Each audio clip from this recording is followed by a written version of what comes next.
Great. So I'm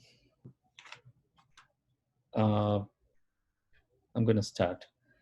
So this discussion is in a way a result of a couple of vital issues that emerged during a talk that I have given last week, organized by the Marx School Sri Lanka. And I think the issues a couple of people raised are very important at this moment, to not only to understand capitalism, but also specifically to understand what is American capitalism right now and what's actually going on in the American society in this moment. So the main objective of this discussion is, in a way, to approach these questions that emerge during the discussion, and also to understand the seriousness of those questions, and what kind of political importance that we can assign to those questions in a Marxist perspective. And so I invited Barrett to give his opinion, try to give his opinion, and help us to understand what's actually going on in American society right now with respect to the capitalist relations and the class struggle. So if I may introduce Barrett, the best way to introduce Barrett is as a comrade whom I met in January. We read Marx's Capital together, first volume of Marx's Capital together, and I felt like Barrett has great potential to develop his skills and understanding in Marxist tradition, and at the same time, his political energy he's investing on this, on the same Marxist tradition. So it's important for me to listen to Barrett's opinion. We had a couple of private conversations, but I want, in a way, to distribute his ideas and give it a sort of social energy to enrich. So, if I shall we start the question with the first question? Sure. Yeah. So, Barrett, tell me, how do you feel, or how do you look at the present crisis as a young American? I mean, the global crisis. We can specifically talk about the American crisis. So, how do you see? How do you look at the present situation? Um, well, I guess in two ways, both in respect to the specific problem we're going through right now with this coronavirus. I think it's an example of how you essentially have uh, real a real live example of how different people are affected disproportionately by some sort of natural event, like a natural disaster, and how there are millions of Americans right now unemployed, not working. You have people dying. You have a lot of Americans that have died. You have a lot of people globally that have died, of course, and you have a ruling class in America that has only gotten wealthier, right? That has only extracted more wealth. That's only, grown more comfortable, and we have seen too how within this country, how different classes of people, even abstract the uber elite from the conversation, just people that have the ability just to stay home, and to self-quarantine and to do work from home. Individuals whose physical labor isn't important and it's more intellectual, right? So they can talk to someone like we're doing, they can talk to someone, and then you have other people that have to go out and get sick and they have to perform, and their labor is physical and they have to go out and they have to work. And it is highlighting, I think, the devastating inequalities within this country, right? That you have the responses to the crisis on the behalf of my government, on our government, is, I mean, like criminally negligent, you Mm-hmm. know, and I think that you could go a lot of ways with that.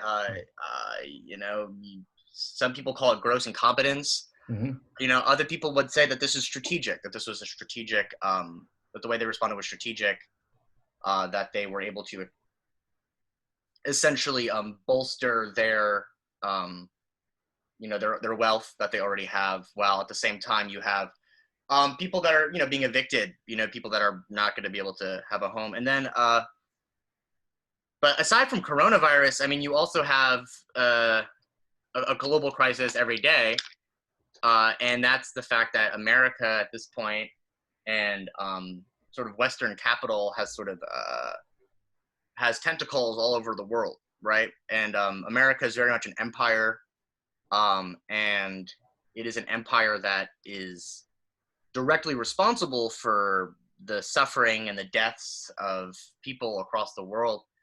Um, and that is something that largely goes undiscussed in Mm-hmm. America. I think that America's unique position in the world isn't really addressed or acknowledged, and by Americans, you know, specifically by Americans. I think there are a lot of people that do sort of ask these questions, but I think that for the average American, this sort of concept of living within an empire is kind of is alien to them, right? And so it's not something that's on the forefront of people's minds. So, um, you know, not I hope I'm answering your question, but I think what we have seen is ultimately uh,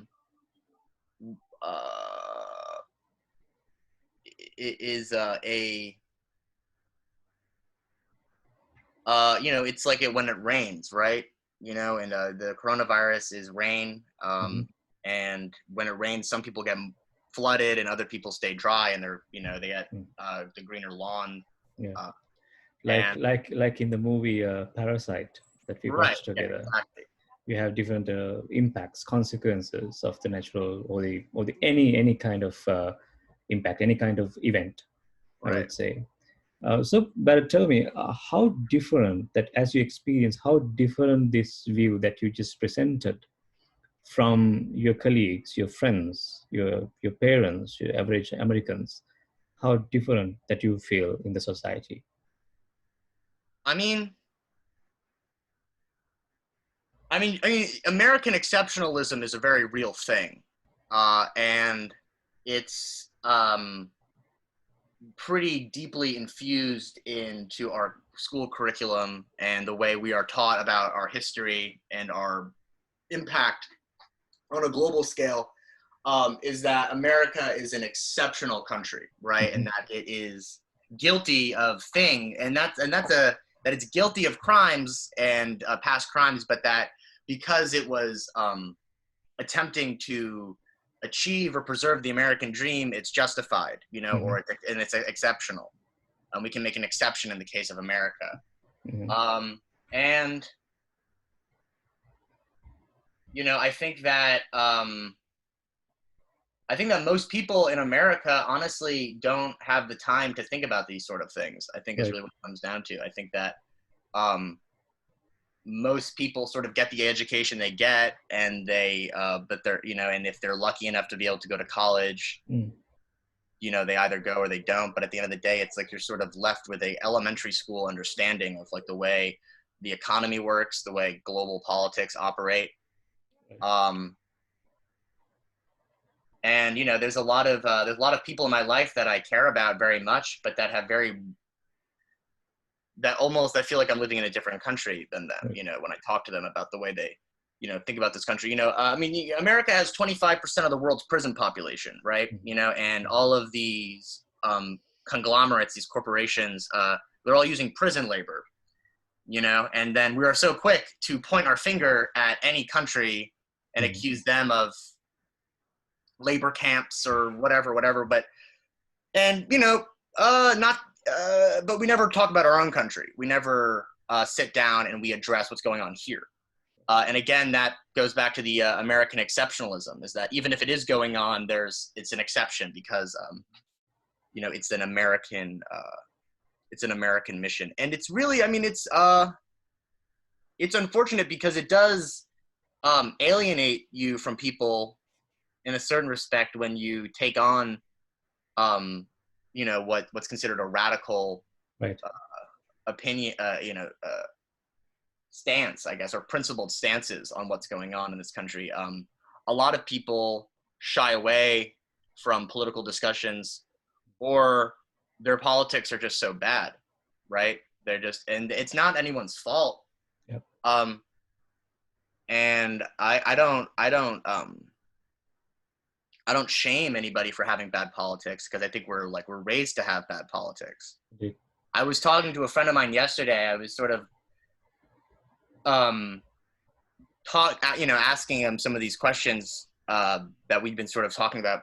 And something that my friend said was that when he was in high school, sophomore in high school, he felt that, communism was morally justified, right? Mm-hmm. And this is a 15-year-old kid, and he's my age now, but this is when he was a kid, and he hadn't read any Marx, he hadn't read Lenin, or he was certainly no scholar, but he morally felt that the ideals of communism were principled and that they made more sense than what you see, which is poverty, and you see homelessness, and you see just gross inequality. And he was bullied into giving up those beliefs, and not even by his teacher, right? By his educator, by his history teacher. He was bullied into recanting his communist identity, because he was shamed, essentially. And he said, well, and then he was fed the line of crap about the genocidal ideology of Marxism, and how and then which is it was so damaging, right, to a young person, to then just be dismissed and to be pressured into not exploring a different type of idea, I guess. And and to this person's credit, they got older and they eventually started reading for themselves and educating themselves, and now they're an ardent communist. But their brother, there was a kid that openly identified as a communist in their school, and their brother bullied this kid, and they would make fun of this kid. Don't you know how many people don't you know how many people have died because of communism? And this is a sort of culture that exists in America. Capitalism isn't a thing here. No one talks about capitalism. Doesn't exist. What exists is the American dream. If that makes sense. Like, it makes sense. In the minds of Americans, of course, this is the capitalists' heartland, but it doesn't. That terminology does not exist for most Americans. Right. So as I see in your opinion, in your the thoughts that you just brought up, that there's a certain strong element in curriculum where you develop a sort of tradition, sort of practice where you shame people who believe in communism, socialist ideologies, and so on. But in the same token, you can see that there's a sort of curriculum practice you develop in the school, elementary school, middle school, and high school, where you sort of develop a American way of seeing things. Right. So my next question is that what kind of narration that you received during your school years regarding history, capitalism, specifically talking about class struggle? Yeah. What sort of narration that you received? None. I mean, I can only speak from my own experience, but really none, frankly. And I grew up in an area where the kids, and myself included, did not have what my friend calls, or as a physical relationship to capitalism, if that makes sense, or a physical relationship to poverty, right? A material, pain inflicted due to the material conditions of poverty. It didn't exist in my county, so these are just ideas. Poverty is an idea. Homelessness, these are ideas that you can either agree with or disagree with, but they're not concrete realities that anyone in my community was being faced with. Plenty of other problems people in my town is being faced with, but in terms of articulating history, it was never class based. It was never class based. And I guess the reason I mention the demographic of the area is because if it's not mentioned, then people don't understand. And we had to have, and then it wasn't until I was a senior in high school where any sort of economics class was offered, right? And it was taught by this Yale graduate named Mr. Guarini, who was, to no fault of his own, but a kind of like a weak teacher, wouldn't and didn't command any respect over the class. People would just sort of talk through the class. My friends and I, did our best to listen, but it was sort of a joke. The class was a joke. We had a economics project about developing a business, and I came up with a business called Snakes for Kids, which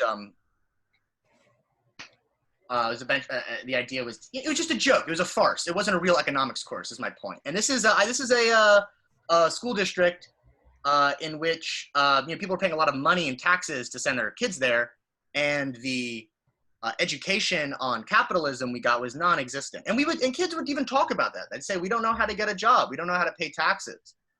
We don't understand what a mortgage is. We don't know what stocks are. We don't know what bonds are. We don't know what the bank really does. Like all of these questions, we weren't told, or we weren't told. We weren't given answers to, I guess is what I'm trying to say. Right. History was always presented in a very race. It was always race sort of based history, which in America makes sense. But it was the narrative I remember receiving was that there was slavery, and there was and then after slavery there was segregation, and then after segregation there was Martin Luther King, who sort of steered us away from all that, and then we lived, and then after that it's like we've overcome racism, right? That's the sort of the narrative you're given, and that racism has ceased to exist. And that also that America is a revolutionary country, and that we are. In what sense? In that we were, breaking away from the tradition of England, in which you had a king, and you had this, tyranny, and you had a king that would live some faraway place that was taxing you, and all of this stuff, and that we were a revolutionary country, and that we were rejecting that sort of tyranny, and that we had a new sort of society in which the people were in control of the government, and in which all men are created equal, and and then it's like, oh yes, there was slavery. The slaveholders wrote that all men were created equal, but they didn't consider the slaves men, and that's what we were told. And it's and these sort of justifications for the enslavement of people and for the racism of the founding fathers and all of this stuff as sort of a result of history, to a point where you are as an American. Speaking for myself, throughout high school, I was left without any clear understanding of what this country truly was, who's truly in power, who's really making influential decisions in this country. And unless you really take the time to learn about it, you think that this is the best country on earth if you're an American. You think this is the best. I thought this was the best country on earth for years. For a while. Yeah, for years. I don't anymore, but for years that's what I was told. Hmm. And it's what you're told by your teachers, it's what you're told by your friends, it's what you're told by your parents. In a And when you're very, a child, you in look a, to these people for, you know, answers yeah, and an understanding of the world. yeah. Before coming to the next question, I mean, your narration reminded me of someone I'm recently reading, Stokely Carmichael, Mhm. where he mentioned basically that American society teaches you that everything everything so exceptional has done by just one man. Mhm. So the country was basically revolutionized and built up by George Washington, Right. then the anti-slavery movement, or basically blacks were liberated by Abraham Lincoln, and so on, and so forth. So just one man, just one white man's role is basically highlighted. Right. The entire social change is basically assigned to that man section.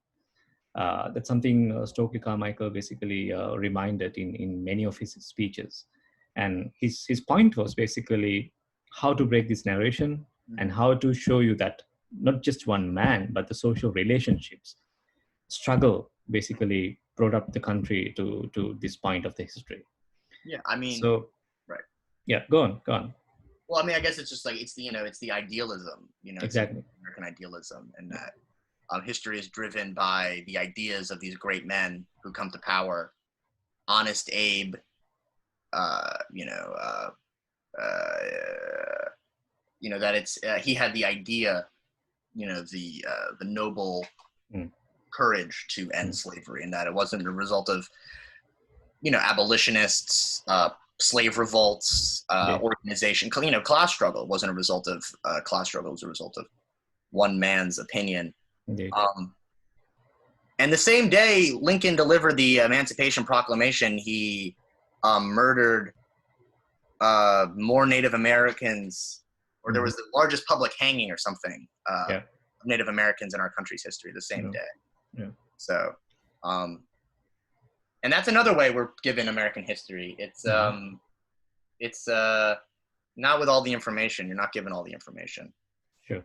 Sure. Um, but So, so personally, you see that you are breaking away from this narration, mhm. and you see that, I mean, personally, you're witnessing yourself that you're breaking away from this mainstream narration, and also what you actually studied, what you actually received from the mainstream teachers, mainstream philosophers, mainstream, in general, from the mainstream American narration. You're breaking away from that.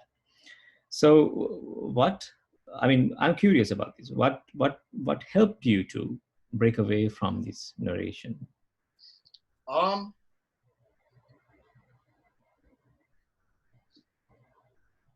I mean, I was fortunate enough to go to a school that offered AP classes, right? Hmm. So I took AP European history, I took AP US history, I took AP Lit, AP Lang. So I was given the opportunity to read a lot of books that and get into discussions that other students were having in the school. Hmm. And the curriculums are still flawed, but I at the same time, we once you start digging into history, you start seeing the cracks, I Hmm. guess, in the bigger picture. And even a liberal Yeah. or even a Republican will admit that there are things that you're told about the way history's happened that is not true, Hmm. and that are oversimplifications. And now we're in the AP course, and we can really dig into the truth and dig into, more historic data, I guess. And but it was really, I mean, the it was a combination of things, but namely, it was seeing in the news, um, my fellow Americans, my Black Americans being killed by police on camera, Hmm. and seeing people die on camera. Uh, which, if you accept the narrative you've been given as an American, or at least that I was given as an American, it directly contradicts with Hmm. everything you've been told, when you're seeing people being terrorized by the police. That right there was indicative of something, right? And then I had a friend who went to college, and she read this book, which I have right here, called The New Jim Crow. Mm-hmm. And I was a junior in high school when I read this book, and this book is about mass incarceration, which is a topic we did not talk about in school. Right. Barrett, please mention the author's name. Oh, sorry, Michelle Alexander. Great. The New Jim Crow by Michelle Alexander. Great. It will be very educated for the people who are watching this. Yeah. And there's a foreword by Cornel West. Right. And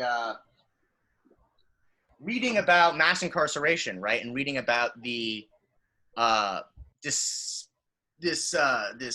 prison population that serves a purpose, right? That it isn't just to put people in jail, but it's to make a profit for when they're in jail, and then it's to produce a class of people that are cannot vote, Mm-hmm. can only live in certain areas. I mean, I am not an expert on the issue, so I do not want to attempt to represent the mass incarceration issue in this talk, Mm-hmm. but it is disturbing, to say the least, to read about the rights that are stripped from you when you become a felon, and over non-violent crimes that are committed out of an attempt to provide for oneself, like you like selling drugs, right? Like selling weed, Mm-hmm. and reading about people being locked up, reading about 3 generations of African-American families that cannot vote. One because they were a slave, the next because the KKK intimidated them, and the third because they were a felon, Mm-hmm. right? And this sort of systemic oppression of people that existed in this country. And that was a breaking point from the, away from the narrative. And also just seeing the destruction, the environmental destruction, Mm-hmm. In this country, and seeing all the trees being cut down, all the pipelines being built, seeing Native Americans get shot with rubber bullets. Mm-hmm. For anyone that hasn't seen the documentary, I think Awake, A Mm-hmm. Dream for Standing Rock, Yeah. I believe is the name of the documentary, witnessing old women and children being shot with rubber bullets and being tear gassed for protesting, for saying, please don't come here and build a pipeline. Do not poison our water. And it wouldn't have just affected the Native American population and the indigenous population. It would have affected millions of Americans, and their water would have been poisoned if this pipeline was built. And then there's the state terrorizing these people and putting them back into their place. And then, really seeing real poverty and homelessness, right? Every day when you come home, this is not something you see in Westchester, but when you live in New York, every day you see homeless people. And after a certain point, there's only so many times you can go home and let yourself into your apartment and see people sleeping outside. Mm. There's a point in which you say, this isn't okay. Yeah. Right?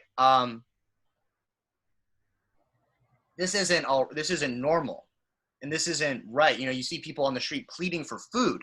Please help me. I'm so hungry. I need food. Mm-hmm.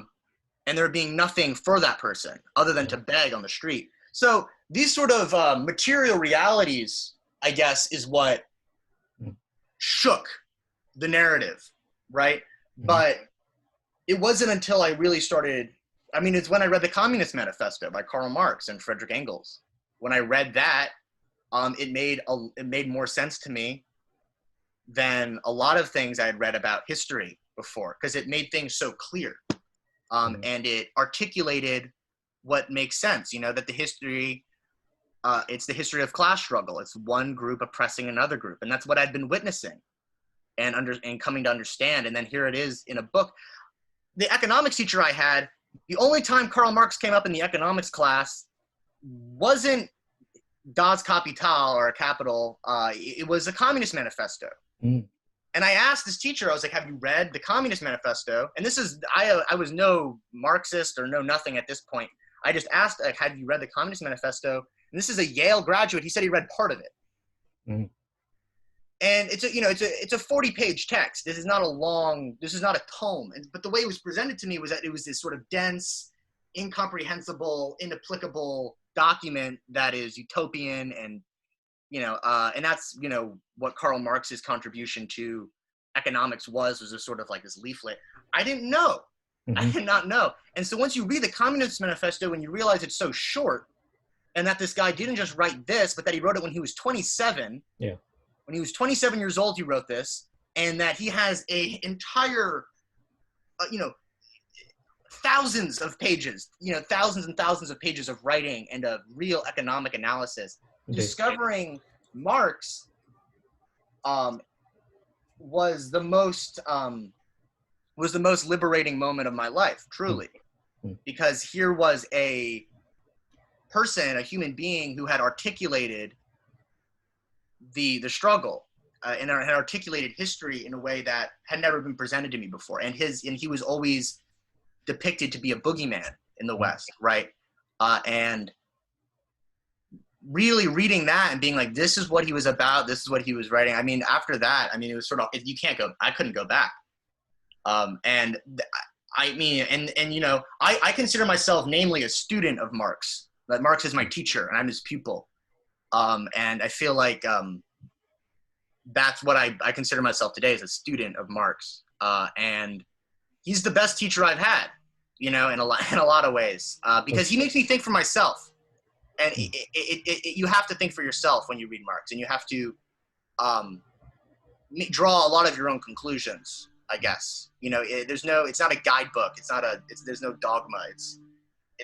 So being given that new framework, I guess, to look at and think about the world. All of these disconnected issues that I was just talking about, like the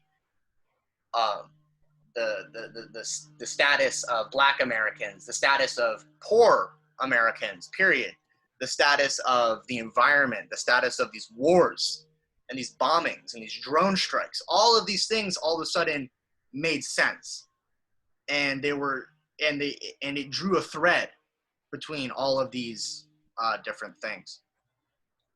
Great. So couple of interesting things that you mentioned in your narration. When you mentioned about Karl Marx and his work, basically you consider Marx as a teacher, your own teacher.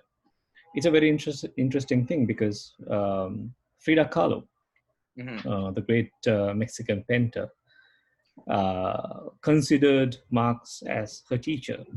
And she painted this amazing painting called Marx Gives Life to Sick, something like that. Health to the sick. Health to the sick. So it's not about being physically sick, but about mentally and ideologically sick, and carrying a different bourgeois narration. And you basically can be healed, you can be grounded to the reality by reading Capital or reading Marx's writings. So same thing happened to me, to be honest, 10 to 12 years back. So something important that you mentioned in your narration, another thing that you mentioned in your narration is basically the education that you received from the Yale economics teacher.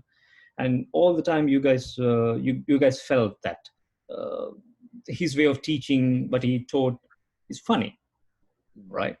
So my opinion is economics, the mainstream economics, is funny, ridiculous, and should be ridiculed in the academic disciplines, in the academic arena, because the fundamentals are so evil, ridiculous, baseless, unrealistic. Yeah. So it, in a way, theatrically depicted in your classroom, and it should be. It makes sense that anybody who's having a good sense about human nature, human qualities, right, should consider them as ridiculous and funny. Another thing that you mentioned is the cracks that you see in the historical narration. Something came up, or something that I presented in one of the talks that I given, organized by the Marx School Sri Lanka. So basically, I mentioned the COVID-19 situation is a great rupture in the history. So you have a synonym called crack, rupture. And my argument was that how to, or in a way, my articulation was that how to, how to galvanize a class struggle, or how to galvanize a social organization within the rupture, how to expand these ruptures as challenging the mainstream narration or the mainstream authorities. So it's in a good way. It's really good to hear that these narrations are synchronizing. Your narration and my narration are basically in a sort of synchronizing manner. So if I go to the main question that I wanted to ask is that is related to one of the questions that arise during the discussion. Someone raised the question that the protest, the Black Lives Matter protests, which are ongoing right now, are highly intense, and they are widespread all around the country. Mm-hmm. And he was in a way comparing the working class struggles in America during last 10 years. And his point was basically, you can't really see the same intensity, or the same intensity basically. Same intensity in terms of class struggles, working class protests, strikes, or fights as Black Lives Matter basically demonstrated during last couple of weeks. So my question is basically that, what do you think about this question first, and how do you basically approach this kind of question or that's the fundamental thing I wanted to ask. Well, this is I think it might be. I don't. Sometimes I feel like it might be difficult to truly express the ways in which American people have been stripped of their independence, I guess. Mm-hmm. And it's a very, I guess, I don't know. I'll just say this, that there are working class movements in America. They exist today. There are organizations that exist today that do not get the same kind of attention, that do not, and that, you know, and then, yes, the slogan is Black Lives Matter, right? Mm-hmm. The overwhelming slogan is Black Lives Matter. But I guess before getting to that, I just think it's important to, and this is not something I'm not an expert on anything, but something that if anyone wants to understand why America is the way it is today, you have to understand what happened in the 60s and the 70s with the COINTELPRO. Our government spies on us. I guess I'll just say this. Our government spies on us. Our government listens to all of our conversations. We're bugged.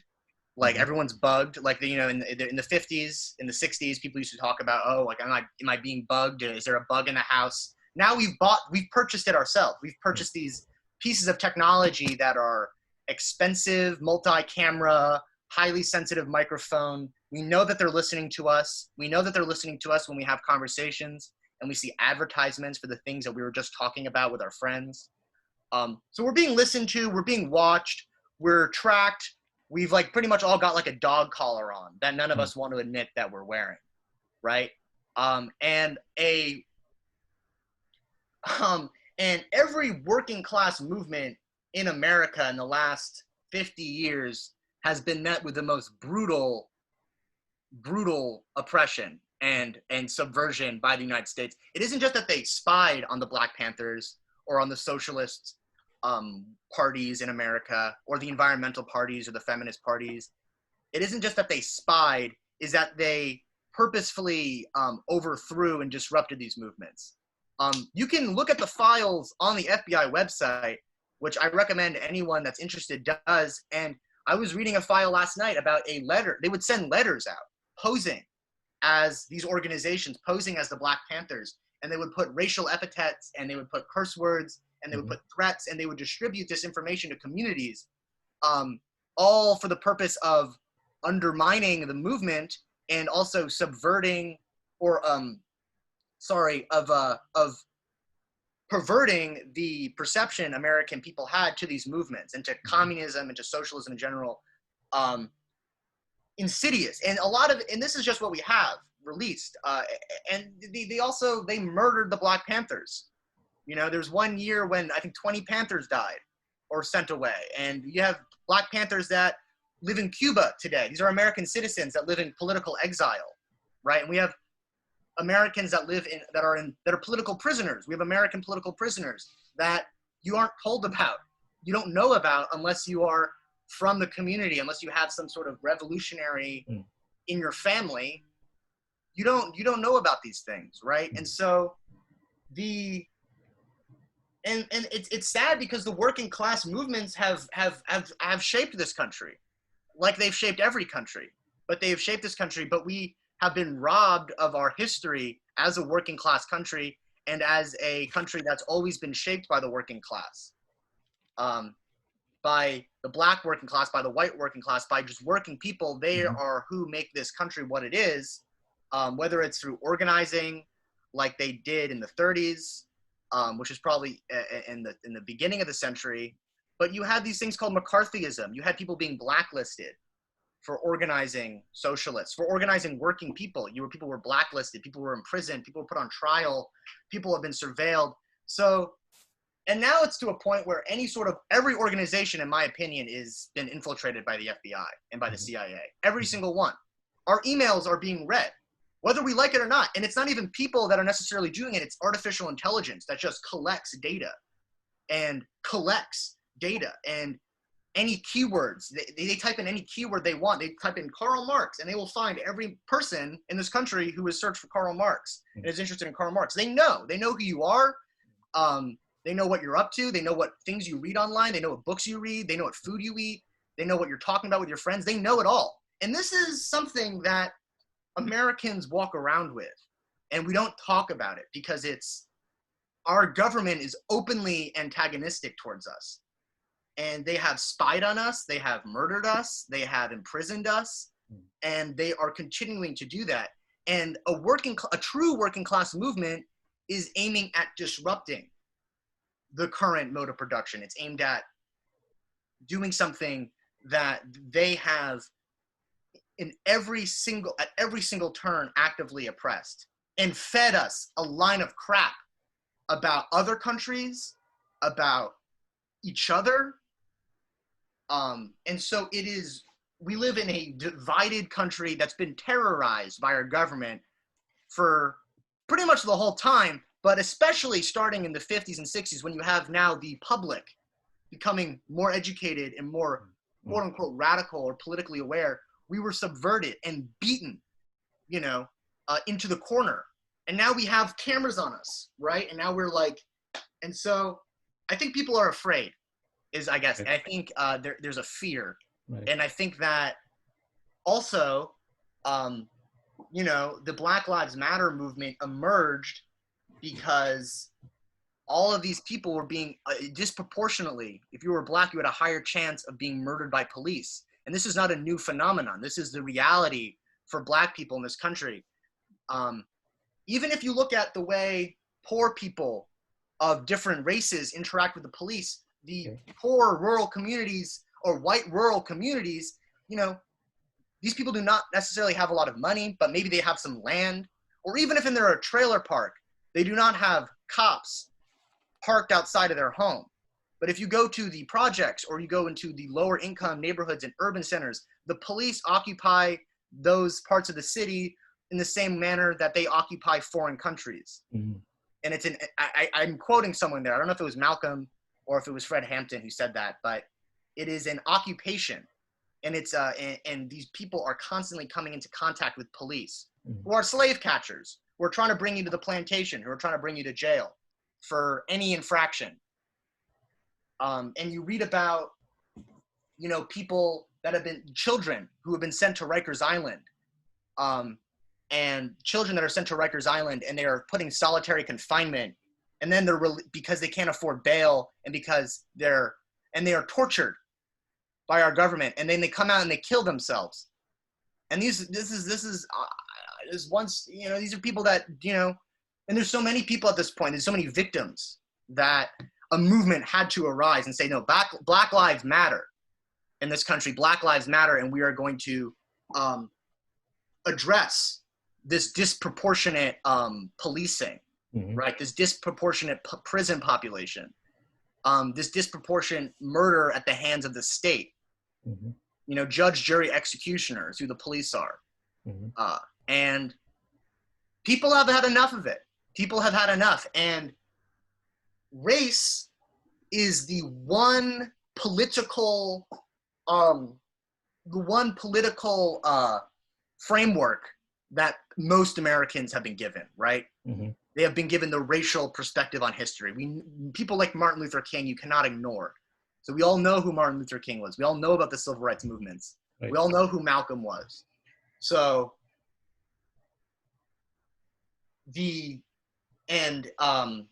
so people can get behind it because it's what's been given to them, right? The history and in books like The New Jim Crow becoming popular, right? So I guess it is the framework of race that we have in America that we've been given, and it's a continuation of that. So is it your point that your point is basically that everything, all the economic inequality and inequality, poverty, unemployment, income gap, everything reinterpreted in racial terms? Is that your point? Yeah, absolutely. I mean, yes. Yeah, we don't talk about poor white people in this country.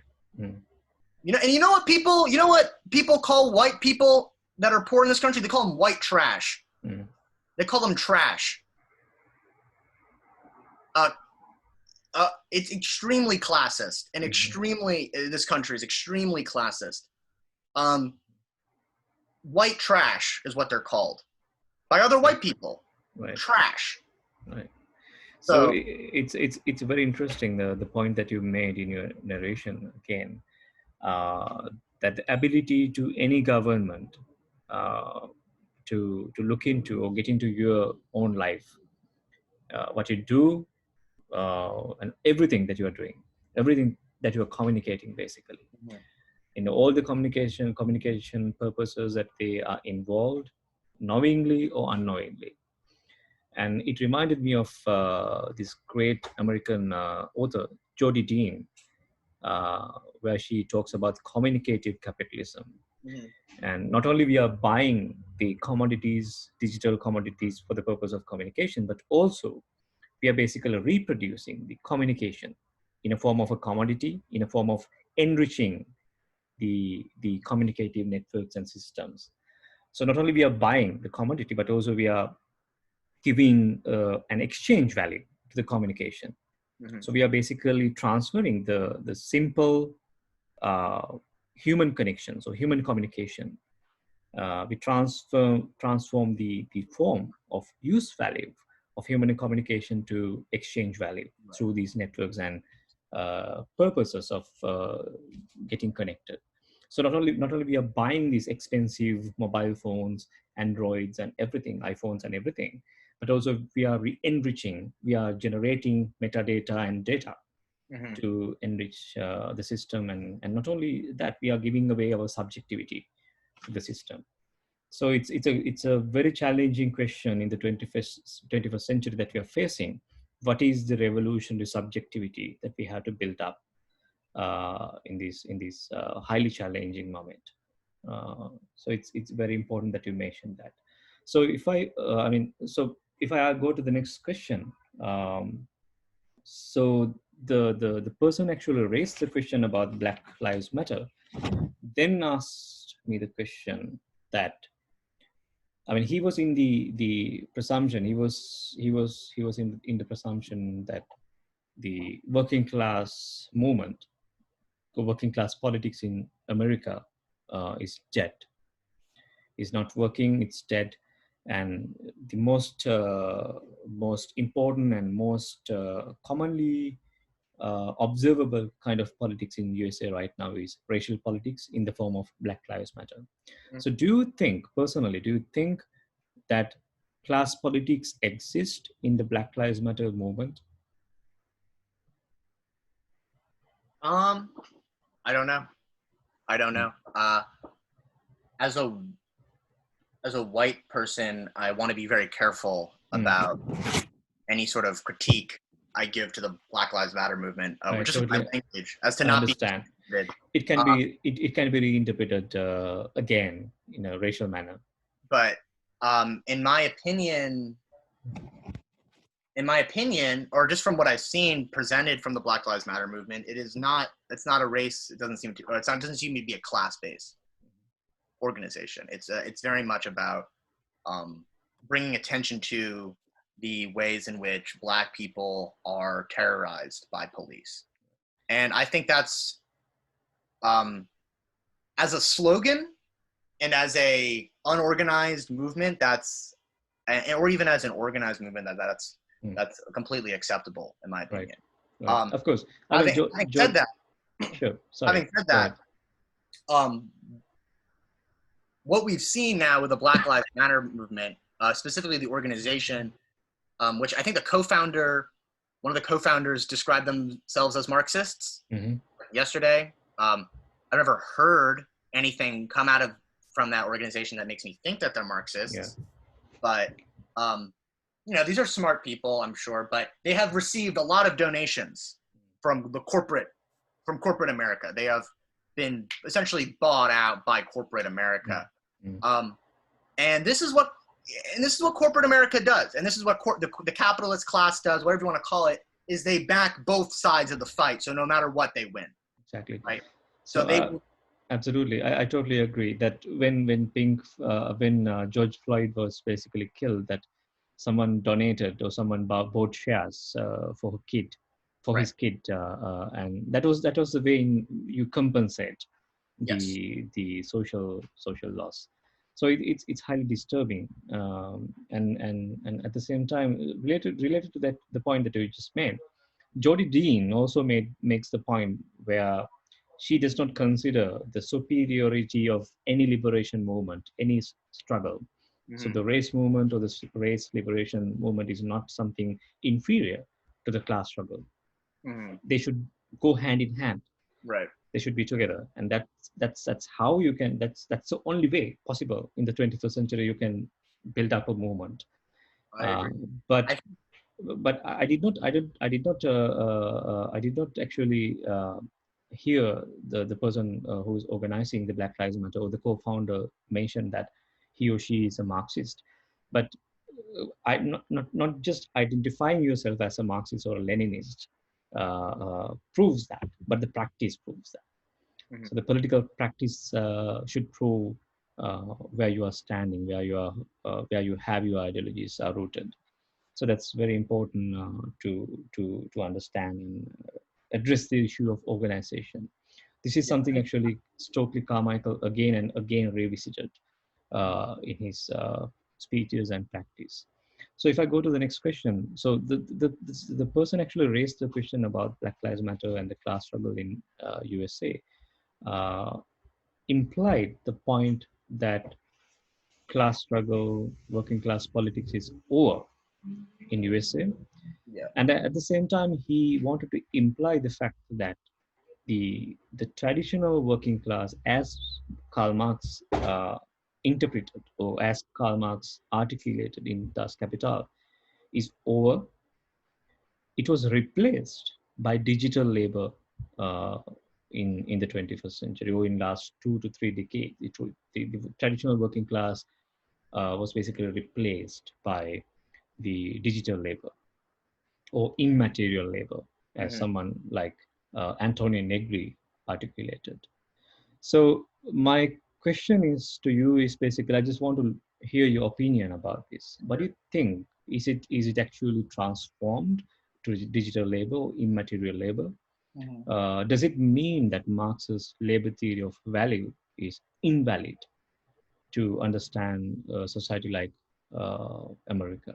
What do you think about this? Well, to answer the first part of your question, or I don't believe class politics are dead in this country.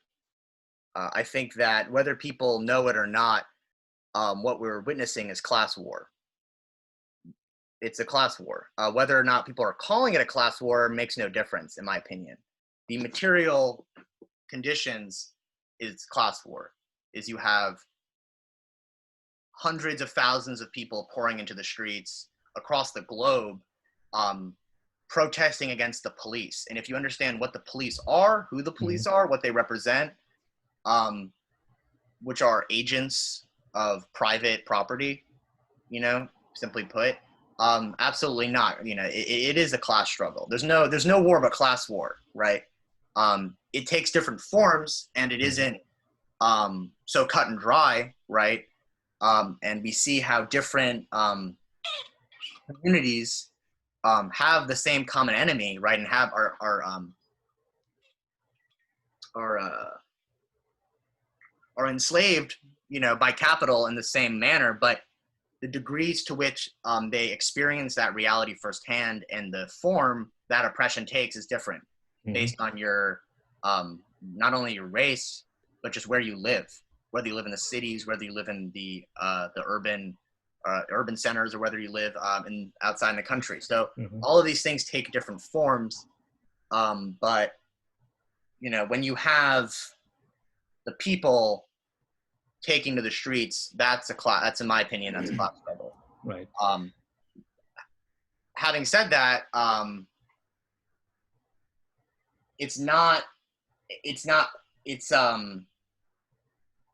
there is not the class politics. Yeah, I mean, it's non-existent. It's not dead, because class is a material reality that can't just be like swept away. It's there whether you like it or not. But it's unorganized, and you have some of the most militant. One of the funniest things I saw online was one of the most militant looking people at the protests was taking tear gas bombs and throwing it back into the crowds and all this stuff. And when he was asked what his goal was, it wasn't any sort of seizure of productive property, transfer of ownership to the working class. None of that kind of language emerged. It was like, I hope we can pass legislation, right? And so it's it's sort of the bourgeois. It's like bourgeois socialism, or it's the social democracy, or the social chauvinism that is sort of embedded itself into the American psyche, and a betrayal to in my opinion, what true socialism is. But that's just a matter of education, I guess. And, but no, the class struggle is still, it exists to this day. Right. The second part of your question, I mean, I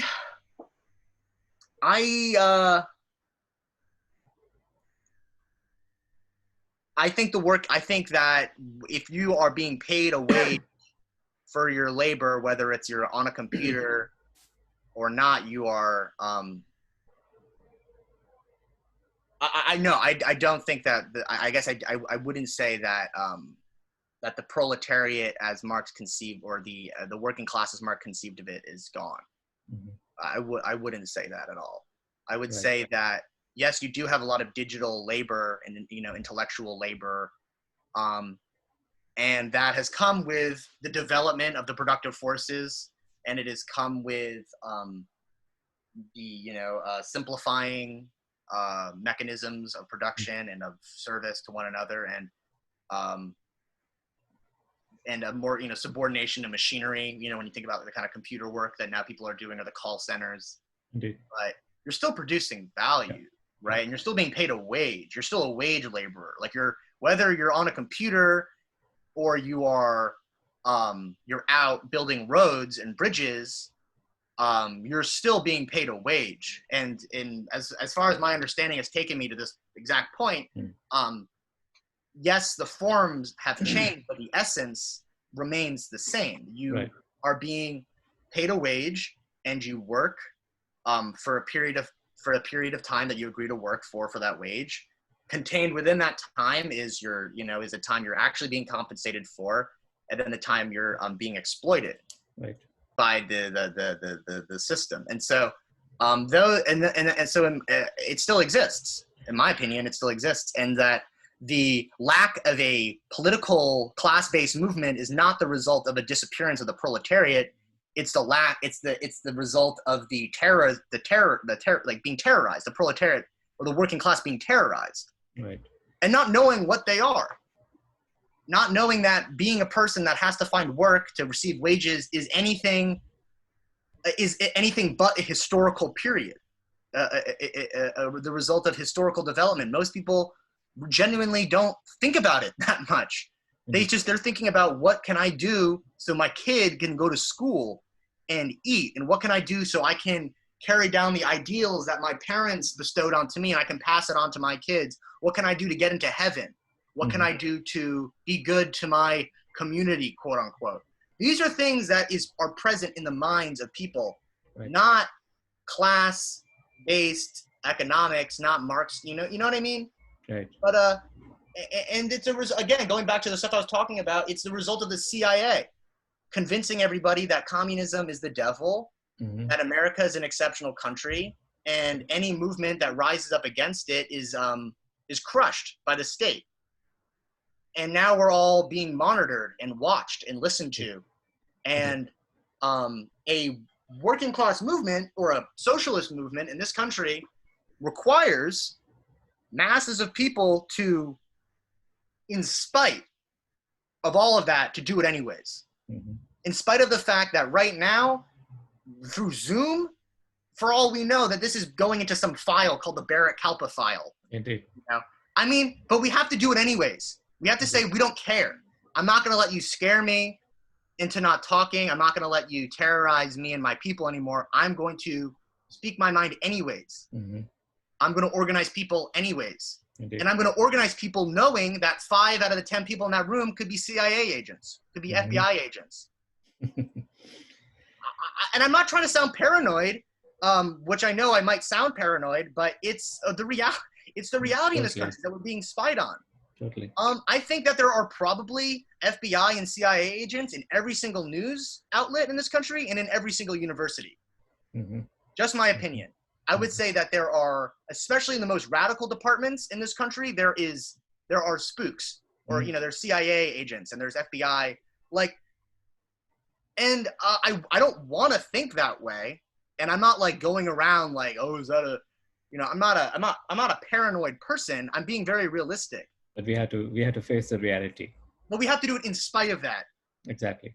And the one glimmer of hope is that, you would hear stories in the Soviet Union when the Soviet Union was first building, and they had all these spies that were being sent from foreign countries. And a lot of these spies, after working with the Soviets, decided to side with the Soviets and decided they didn't want to spy for the imperialists anymore, that they wanted to join the Soviet movement. Right. Do you know, a side point, side note, do you know who is basically getting profit out of the KGB right now? The existed Soviet type of KGB right now. There's a KGB museum in New York City. Oh, yes. So you had to get a ticket and go and see the evil formations, evil practices of KGB.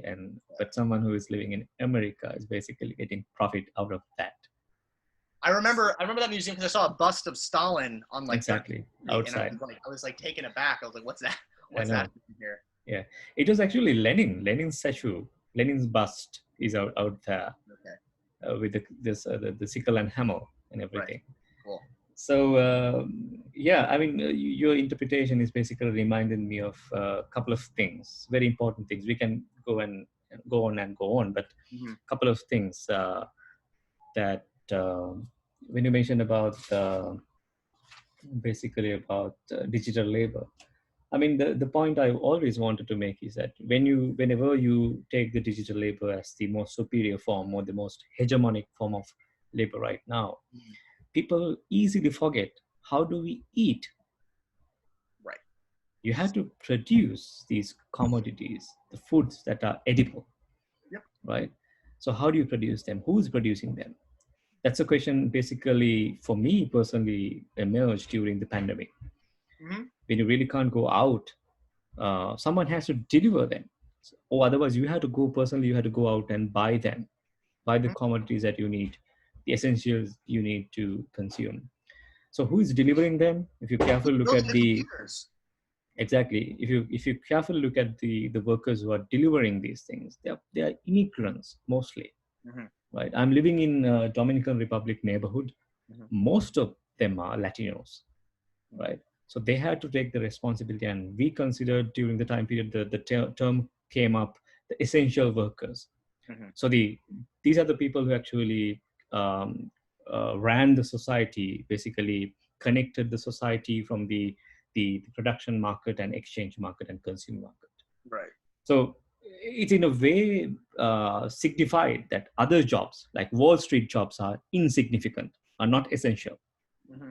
right? So the most essential jobs became transportation workers, delivery workers, sanitizing workers, healthcare workers, those kind of jobs. So this crack, this rupture, basically showed us a lot of meaningful things in that way. At the same time, it brought up a lot of disaster, death, and destruction. But at the same time, it showed us what are the most meaningful jobs in our society. The second point I wanted to make, Barrett, is that as supplementing your opinion, is that whenever we discuss about digital labor, we totally forget how these digital structures are made, Mm-hmm. right? So in order to make them, you had to get the metal and the material requirements. You had to combine them, and where these things basically produced is a meaningful question we should ask in this whenever someone raised the question the superiority of digital labor. I believe that there's a great book by Emmanuel Ness called Southern Insurgency, Mm-hmm. where he makes the point that true, it can be that the Europe and the America basically got rid of the traditional form of traditional form of labor, working class, but they basically that kind of labor basically shifted to the global south. So the global south has the large or the majority of the working class, and they are producing the same value system as Marx interpreted in the Exactly. form of labor in the form of labor theory of value.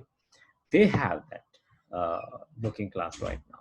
So they are doing the tasks that required by the Europe and America. So the global value chain not only produce digital labor, but also produce a large, massive population in the global south where they are connected to the capital in the same traditional as Marx interpreted in capital, the same kind of relationship, same kind of social relationship that you can see. So I wanted to mention this because a lot of people misinterpret. I mean, a lot of Marxists misinterpret and highly consider that digital labor is the superior form or the hegemonic form right now. So yeah. So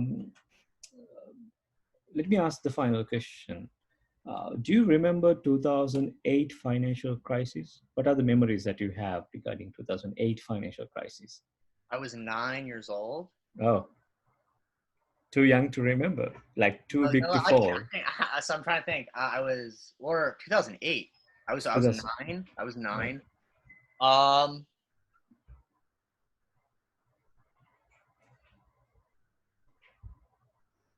I don't know. I don't know if I don't. I don't. My parents lost money. I know that. I know that they lost money. I know that a lot of. Or I know more about it now. But I'm just saying my memory as a 9 year old. I wanted to I wanted to approach that actually. Um, not a whole lot. I mean, I knew that the bankers did a bunch of shady stuff and they got away with a lot of money. Right. There's someone in my grandma's husband's um like or somebody. I knew that there were certain people that made a lot of money, I guess, Mm, during the crisis, right. and that others um were losing their homes. Mm, But I remember mm, my dad talking about it. But I'm not getting a good answer. right. Not Right. much. I don't remember much. Right. So I was thinking a lot about the Yankees at that point in my life. I was thinking about like the Yankees and like the the Marx brothers, Right. not Karl Marx, but like the Marx brothers and like Right. Right. So I asked the question because I see the 2020 COVID-19 crisis is something deeper than 2008 financial crisis, Mhm. and the impact of this current crisis is going to be recurrent in coming decade, and it's going to be there'll be possibly disastrous economic consequences, economic and social consequences in coming years. I asked the question because 2008 financial crisis was something closer to me. I mean, I studied about the financial crisis, but I did not live in the epicenter of the crisis. I lived in Sri Lanka, Mhm. and it was, I in a way read about that. I went to debates with people. I went to listen to speeches people delivered. But 2020 COVID-19 crisis, I lived right in the epicenter. So two different existential experience, I would say, life experience. But you see the deepening of the capitalist crisis again and again. So at one point, the crisis erupted in the form of finance, and Mhm. then it erupted in the form of an existential threat, or a very ecology related manner. So Right. I really don't know how Americans feel about this. I really don't know how Americans actually read between these two crises in 2008 and 2020. So I in a way wanted to approach that. What do you actually think about these twin or crises, these two crises in 2008 and 2020? Mhm. Um, so yeah, I think that's all I as questions in the form of questions. That's all I wanted to ask. If you want to add something, you can go on and Yeah, do sure. that. Well, let me think for a second. Sure.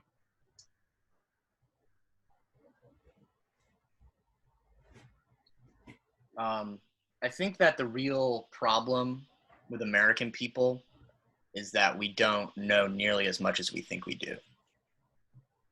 And I think that ultimately, including this, myself included, Mm-hmm. is that we are steeped in Mm-hmm. ignorance our entire lives. Mm-hmm. And it is a great effort to educate yourself in this country um, uh, about anything. About anything. It takes a lot of effort. And the reason I say that is because you can look anything up on the internet, Mm-hmm. but these sources of information like YouTube or Wikipedia are all so bad and non-academic and Mm-hmm. unscientific. And so many debates I get into with American people or my fellow Mm-hmm. citizens Mm-hmm. are, it's like anecdotal. It's like people Right. making anecdotal arguments, or people are making ideological, like it's like, well, let's theoretically say this, that, and the third, and then make an argument based on these sort of like theoretical, no, there's a lot of that in this country. Mm. There's a lot of ignorance. I remember when you were teaching our class, right? And I went into this class considering myself, a communist and a reader of Marx and Lenin, and I was by no means was it an introduction to Marx, right? For me, and at the same time, when you would bring up these global or these crises that occurred in my own country, right? Um, whether it is the 2008 market crash, or Mm. whether it was the introduction of credit cards, or all of these different things that you'd sort of bring up to our class, and they'd say, what happened in this period of history that would influence, you knew more about it than we did, and you are not from this country, and you knew more about what was going on here than everyone in that room, and that struck, including myself, the communist, right, the great thinker. I found myself completely like, I was like, shit, like this guy knows more about my country than I do. And that is, you know, why it's fun to be alive, I guess, is you learn new things and you keep, you know, you keep pushing yourself to familiarize yourself with these crises and with these specifics. And that's why I chose to study economics, because ultimately it is a real world, it's an engagement with reality, or in Marxism at least it is. But yeah, I think that American people, I think that we have a lot of smart people, and you know, and I want to give myself some credit. It's not like I'm totally ignorant, and but the ignorance is a big thing in this country, is ignorance. And there are a lot of ignorant people, and there is religious obsession in this country, and there is material obsession. And I don't know if you're familiar with the work of Chris Hedges. A little bit. I have mixed opinions on him. He's a bit of an anarchist, as from what I can tell. But he has written a lot about American entertainment. Right. I think Chris Hedges wrote specifically about theology also. Yeah. Oh, yeah. So He's a minister. Right. So he's a Christian, and he actually wrote a book that I want to read called American Fascists, which is about the Christian right wing, and how they are the most like fanatical, like fascist groups in the country. But yeah, he is a pastor, a minister, or something. But he writes this book about the way in which the corporate state gives us, or just like entertainment, right? And he, I think at one point in one of his books he brings up Plato, right? And you know, everyone's in the cave looking at the flickering light, and they think that the flickering light is reality. And then those that are brave enough or are lucky enough to leave the cave are then blinded by the truth. And when they go back into the cave, they like have trouble seeing in the cave, and they have trouble articulating and talking to the people that are still in the cave that think that the hallucinations, the light is reality. That to me is what it's like to be American in the 21st century. And I'm sure it's a reality that extends beyond my country's borders, but I can only speak to my own experience. But it's that you have a situation in which people they've become their phones. They've reduced their life experience and their perception of reality to a box about this big. And that's your whole existence, is now on this one box that you pour all of your personal information into, that you're voluntarily selling yourself on you know, and commodifying yourself and taking photos of yourself. And if you look at dating apps in this country, I have a hard time staying on them because I feel like a product. You know, I feel like I have to describe my use values to people, what I'm into, why, you know, I'm worth taking out for a drink. You know, it's horrifying. I believe exchange values, not use values. Right. Well, just in the sense, like, this is what I can do. Exactly. I can. This is my thing, and I'm like, I you know, like, this is my. Whether it's exchangeable, shareable. Right. Exactly. But it's right, and so you know, you know, you commodify yourself, and it's like a market, it's like a flesh market, you know. And then and you know, there's some apps you just scroll and you scroll, and it's like, who do I want? And it's just gross and sad. And then the information people are fed. You know, people are just fed lies in this country. People are fed so much misinformation to you know, and people don't know how money is made in the land of opportunity. In the land of, you know, capitalist enterprise, most people do not know how money is made. And that is, I guess, maybe what I'll end on, is that people don't know what's going on. And it's the duty of people that feel like they know what's going on to push themselves to realize that they don't get the whole picture, and that they need to keep striving for the full picture. And that's why practicing self-criticism is so important. That's why having comrades is so important. Indeed.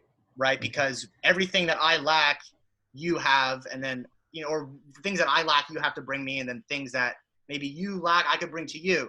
Absolutely. in certain regards, just in terms of, you know, Absolutely. so and that's what it's, and that's why politics to me is it should be a social, you're taught in this country. I mean, the rule, the dinner table rule in America. Maybe it's the same. It's what you don't, or dinner party, like what you don't talk about at a dinner party. Well, I am not much involved in such bourgeois activities. I prefer eating like we did last time. So I'm not very familiar with dinner table manners. So the way my dad was raised, children were to be seen, not heard. That was the phrase. Children are to be seen and not heard, which is you're there, the kid's there, but then you're shut up, Mm-hmm. And what you don't talk is first of all, there's no secrets at the dinner table. That's a big one, which I like. I like no secrets at the dinner table. Because Right. if you're in a group of people, you don't want to be whispering secrets into someone's ear. It makes and alienates, you from the rest of the group. But what you don't talk about at a dinner party, this is sex and politics. Mm-hmm. You can't. That's what you don't talk about sex. You don't talk about politics. Right. That is culturally extremely bourgeois and American, but it's something that trickles down to the whole of society, which is there are certain topics that around the dinner table, around social organizations, you don't talk about. One of those Right. things is politics. And that's why Right. Republicans and Democrats are friends, Mm. and that's why, because they don't really, first of all, they don't really have much political differences. And second of all, because they're not talking politics. Yeah. Politics is Also in a they can group. absolutely. Also they can start everything by God with God. Um, I totally see the comparison and the similarity. Yeah. Um, absolutely. So, believing in the system, capitalism in that sense, very religious. Mm-hmm. You believe in these false consciousness, I would say, the unconsciousness that generated by the material reality, and you are firmly believe that would bring you the pleasure and what you actually require in human lifetime. So let's end the discussion with. I wanted to mention something before ending, Mm-hmm. that Herbert Marcuse, the great German philosopher, wrote a book called One Dimensional Man. Mm-hmm. Uh, you must read Barrett if you haven't read that. In that, he brought up two theses regarding the American society, especially regarding the American society. I would say these are hypotheses, not theses. The first thesis, he said, the advanced industrial society is capable to containing qualitative changes for the foreseeable future. In the second thesis, he says, or the hypothesis, he says that forces and tendencies exist which may break this containment and explode the society. So in a way, he is combining the forces actually generated, or the containment actually built up by the capitalist forces of the American society, and he's bringing in the counter tendency exists in the society, where the forces and tendencies that actually generate a sort of crisis in the Mm-hmm. system. Not only the financial crisis, but he's bringing in all the social and ecological aspect into the function, into the equation, not the function, into the equation. So in a way, I contemplate that when he published this book in 1964, and right after like 50 years after that, in 2020, Marcuse's hypotheses, or hypotheses are in a way actually materialized when we confronted the COVID-19 crisis. In many ways, we can discuss for hours about what are the ways actually these hypotheses are materialized. But a couple of examples that where people died without enough healthcare facility, enough hospitalization, hospitals, hospital beds, and how the healthcare workers are actually suffered uh, without having enough guards and equipments for treating the patients. And also the way actually the society combined exchange values, not the use values of the society, but the exchange values, how these exchange values grew up to a situation where you can't actually control them, and you give the priority to exchange values. not the use values in the society, Mhm. in a way examples that you can actually see how these, more than that, the ecological crisis, how these kind of viruses became global, how these viruses we can actually relate, connect the COVID-19 virus to global meat industry, um, are very important aspects that we can actually see that these hypotheses are materialized or actually became real in our lifetime. Mhm. So thank you very much, Barrett, for joining the conversation and Thanks for bringing having in, me. of course, bringing in a lot of important aspects of about the present crisis and his own experience about the reality in American society, and also about class struggle and what kind of method that we can actually use in order to enlighten ourselves and understand the society better. So let's meet again. Let's try to do another discussion in coming weeks. Yeah. And thank you very much for joining in. Yeah. Thanks, Kalpa.